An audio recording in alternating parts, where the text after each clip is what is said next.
شپوک په دې باندې تاسو کتلی شئ دا کلا چې ده هغه جنه شور ده داسې تاسو کتلی شئ بل سری بیخي نه ښکاري چې کوم ځای پورې ده خو 400 جریبه چې ده 400 ایکړ چې ورته وایي نو 400 جریبه دا کلا ده. نو اوس به خیر ورننوځو او ګورو به تاسو ته به زه ټوله کلا ښیم. نو راځئ. السلام علیکم دوستانو، امید کوم تاسو به روغ او جوړ یاست. په نوي بلاګ کې د اتریش یو تاریخي ځای ده چې نوم یې دی شونبرون. هلته یوه کلا ده چې ډېره تاریخي کلا ده.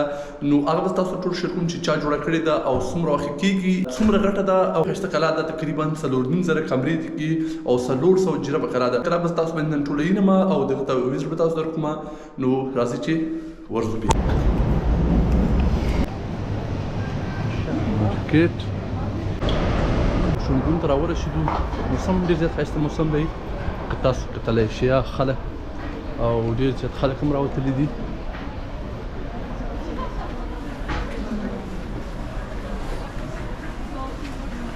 شونبرون ته ما نه مخکې چې ده د کلا چې ده شا دیوالې ده.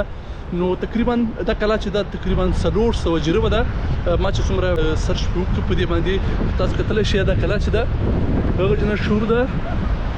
داسې بل سری بیخي نه ښکاري چې کوم ځای پورې ده خو 400 جریبه چې ده 400 ایکړ چې ورته وایي نو 400 جریبه دا کلا ده. نو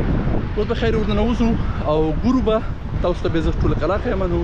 دومره زیات خلک روان دي. په 2019 کې د دې ټیکټ والا د ګورنمنټ دا ثابته کړې وه چې دې ته په یو کال کې 50 لکه خلک راغلي وو ویزټ ته. نو تاسو کتلی شئ په ورځ کې تقریبا 10 نه تر 20 زره نه په یخني کې دومره خلک ورته راځي. دا چې دی مین دروازې ده. اوس ورننوځو او د دې ټول تاریخ به زه تاسو ته وښیم دوستانو چې کله جوړه سوې وه او د څه دپاره جوړه سوې وه، چا جوړه کړې وه او څومره غټه ده. نو اوس به ورننوځو دوستانو. که تاسو کتلی شئ ما نه شاته په زرونو په لکونو خلک ننوځي او وځي. نو دا کلا چې ده دوستانو دننه ډېره زیاته غټه ده. تاسو کتلی شئ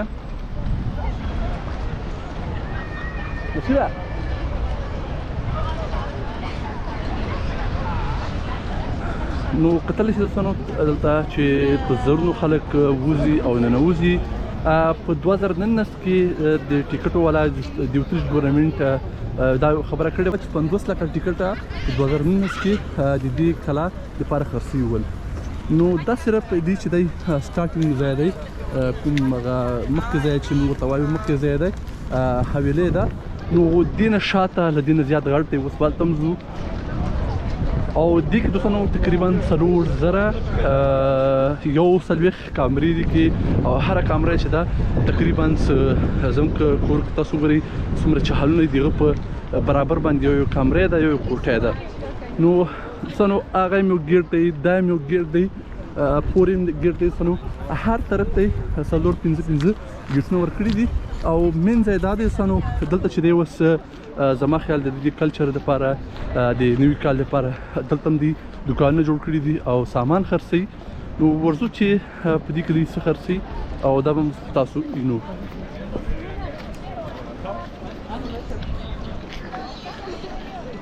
ما شاته کتلی شئ چې په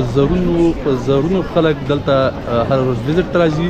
که نر زیاته یخنیم ده تقریبا 5 سنټیګریډ یخنیم ده. نو بیا هم دا چې ده بیا په داسې یو ډاګ کې جوړه شوې ده. تقریبا د دې سره څنګ کې بیا هېڅ هم نشته. ټرین سټیشنونه چې دي هغه هم له دې تقریبا څه 9 کیلومتره یا داسې وښیه چې 300 د دې کیلومتره درېیمه ایسته دومره د دې نه ټرینونه هم لرې دي. نو تاسو ما نه کتلی شئ زیات دوستانو چې څومره خلک دې ته ویزټ کړي هره ورځ. دا چې تر 9 نه تر 5 بجو پورې خلاص وي او دغه نه بعد دې باندې نو شنبې په ورځ باندې چې دا بیا دا ټوله ورځ خلاص وي. نو تاسو ما نه کتلی شئ شاته چې څومره خلک دي.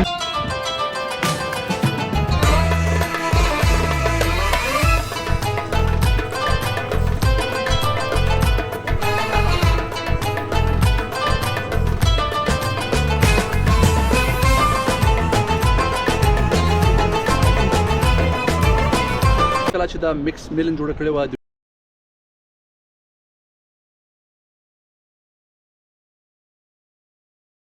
ټوک نو دا ځای چې دی یو تاسو دشته وه د میکسمیلن ښځې ویل چې زه غواړم دلته ماته یو ځنګل جوړ شي او هغه ښځه چې وه د شکار ډېره زیاته شوقي وه میکسمیلن دا خبره واورېده نو خپلو کسانو ته ویلو چې دلته باید یو ځنګل جوړ شي او ورسره د دروکو واړه واړه غرونه جوړ شي او ځکه چې دما ښځه شکار شوقي ده دلته زما ښځه شکار کوي دوستانو دا قلعه چې ده تقریبا 320 کاله مخکې ده نو چې کله دوستانو دلته ځنګل جوړ شو غرونه پکې جوړ شول نو د دې ښځې به شکار کوو دوستانو په میکسمیلن باندې چې دا خبره ښځه ډېره زیاته ګرانه وه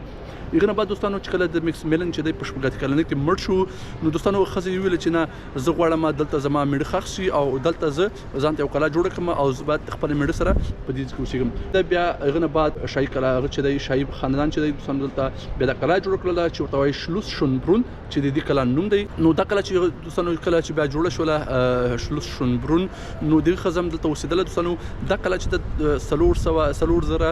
400 کامرې دي پکې دوستانو او 400 ایکړ 400 جربه دا قلعه چې غټه ده نو دوستانو دې کې تقریبا 100 کامرې چې دي اوس هم د شاهین کوم خاندان چې دی د میکسمیلن خاندان چې دی تر اوسه پورې پکې دي کې 100 کامرو کې اوسېږي او دا نورې کامرې چې دي ټولې باندې دي په میاشت کې یو ځل دپاره دی چې دی دا ټول کامرې خلاصوي 100 نه بغیر دي څومره کامرې چې دي خلاصوي د هغه خپل ټیکټ دوستانو زه هم ورته رجسټر کړی نو هغه موږ اوس ټرای وکړله چې موږ ورته ورننوځو او تاسو ته دا ټول هسټري دننه وښیو دې سره څنګ کې بیا یو خواته چې دی انیمل چې څومره دي هغه هلته ساتل شوي دي د ګورنمنټ طرفه هغه ته هم اجازه نه وه هغه هم نن سبا د نوي کال او د کرسمس ورځې دي نو په هغه باندې موږ ته ټیکټ میلاو نه شو موږ ته ویل چې تاسو باید ځانونه رجسټر کړئ دي دا هسټري ده او دا قلعه چې تاسو سره به زه دي یو څو هایلایټ هم شیر کوم دا قلعه چې د ډېره زیاته غټه قلعه دوستانو او زیاته ښایسته قلعه ده قلعه چې دی تقریبا 320 کاله وس پرشول تقریبا 13 هفته د 320 کاله پرسول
تاسو ته ټول ځای چې دی دوستانو هغه یو سر دی او داسې پسې راسي دی چې دی بیا بل سر دی او کوم ځای چې دی د دنې خواته په مین ګیټ هغه بیا بل سر دی تقریبا 400 جربه ځای دی 400 جربه نو تاسو ته ښه اندازه چې 400 جربه څومره ځای وي نو اوس نو اوس به ځو پاس دغه نوم تاسو ته یو هایلایټ شیر کوو نو راځئ چې پاس لاړ شو سم کتلی شي ټوله وینا سټي تر ښکاري دا پور چې دا بیا وینا سټي ته او دا چې دی تقریبا یو سټاپ له وینا سټي نه بهر دی تاسو کتلی شي وینا سټي چې دا هم یو ډېره زیاته ښایسته سټي ده او یو ډېر زیات ښکلی ځای دی او دا چې دی بیا کورنر برګ ورته وایي دوستانو چې دا پاس یو هوټل دی دلته زیات خلک هم چغه راځي انشاءالله دوستانو دې ویزټ هم تاسو ته کومه او دا چې دی دوستانو ورپسې چې دی دا یو بل ځای دی تاسو کتلی شئ د اخري ځای دی چې د نه یې خواته نور ځنګل دی او نور هیڅ هم نشته دې قلعه دا تاریخ امید کوم ستاسو به دا ولوګ خوښ شوی وي دا قلعه چې دا یو ډېر زیات ښایسته قلعه ده او یو ډېره تاریخي قلعه ده نو دوستانو امید کوم دا ولوګ به ستاسو خوښ شوی انشاءالله تعالی په نیکسټ ولوګ کې به ملاویږو اوس دپاره تر نه اجازه غواړم دوستانو د الله په امان